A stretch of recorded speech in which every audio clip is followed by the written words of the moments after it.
শিক্ষার আলো দেখার জন্য স্কুলে পাঠাই। এখন আমার ছেলে চোখের আলো দুনিয়া থেকে সরে গেছে। পাশাপাশি সবকিছু হারানোর পরেও এখন আমি তাদের হুমকির সম্মুখীন হয়ে রয়েছি। আমার জীবনের হোক, আমার পরিবারের জীবনের হোক কোনো গ্যারান্টি পাচ্ছি না আমি। তার সাথে আর একটা স্যার আছে ইউনুস, ওই সব কিছুর কেন্দ্রবিন্দু ইউনুস। প্রকাশ্যে স্কুলের বাচ্চাদেরকে শিখাই দেয় যে আমরা যেটা বলবো এটা বলবি, এটার বাইরে কিছু বললে মাহিদুলের মতো তোদেরকেও ফিটানো হবে। প্রিয় সাংবাদিক ভাইয়েরা, আপনাদের কাছে আমার আকুল আবেদন, আপনারা এই জিনিসটার সুস্থ তদন্ত করার জন্য প্রশাসনিকভাবে সবাই প্রশাসনের ঊর্ধ্বতন কর্মকর্তাদের সামনে এগুলা উঠিয়ে ধরবেন। আমার একমাত্র ছেলে, জানি না আমি তাকে বাঁচিয়ে রাখতে পারবো কিনা।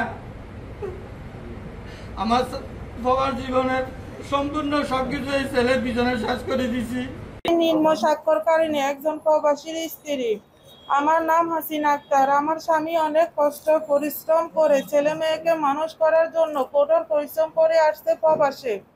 দুঃখের বিষয়, আমার একমাত্র ছেলে মাহেদুল হাসান, বয়স 10 বছর, দাগনভূঞা পৌরসভাধীন ওয়াজিরিয়া সরকারি প্রাথমিক বিদ্যালয়ের ৪র্থ শ্রেণীর ছাত্র। পড়া না পারার অজুহাতে গত ১৪ মে ২০২৪ তারিখে সহকারী শিক্ষক তাপস মজুমদার আমার ছেলেকে বাঁশের কঞ্চি দিয়ে বেদম মারধর করে।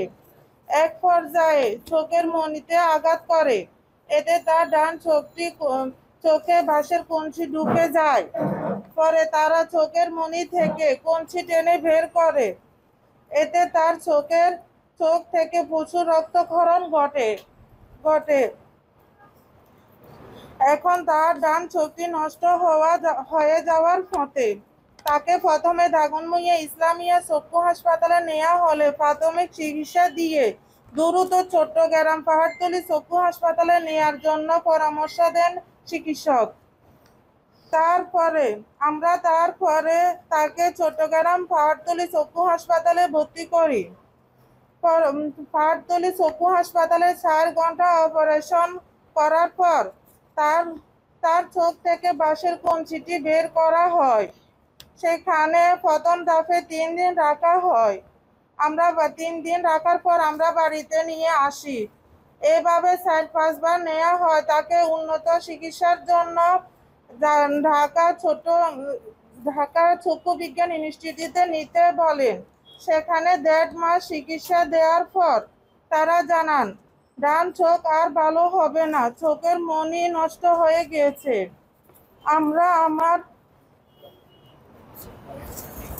তখন আমরা হতাশগ্রস্ত হয়ে ভারত সেনায় শঙ্কর নেত্রালয়ে নিয়ে যাই।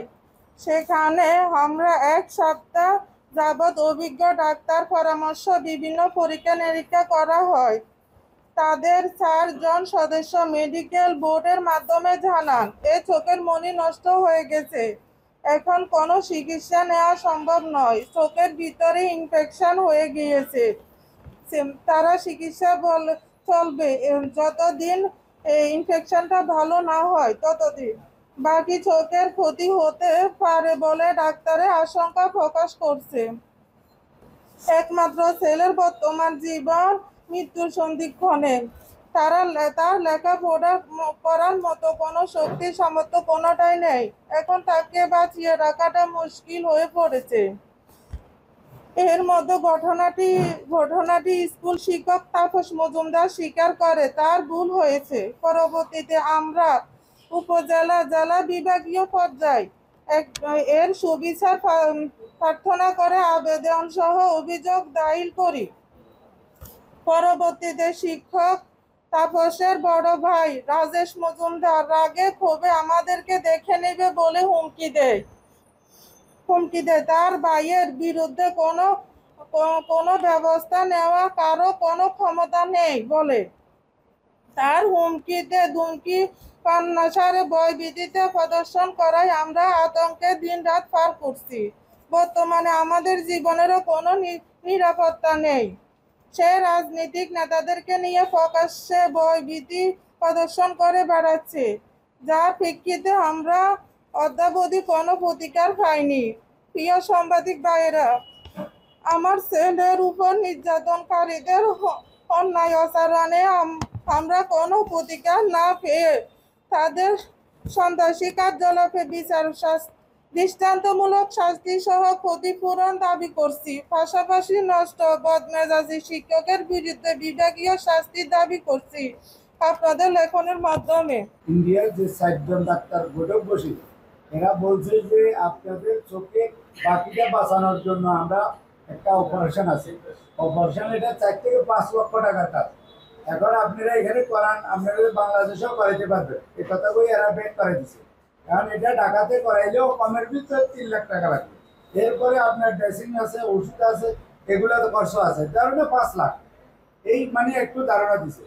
এখন কথাটা হইলো আপনার বিশেষ করে কথা হলো এখন চোখ বাকিটা বাঁচানোর চেষ্টা চলতেছে আমাদের। এখন বাকিটা আল্লাহ ভালো জানে।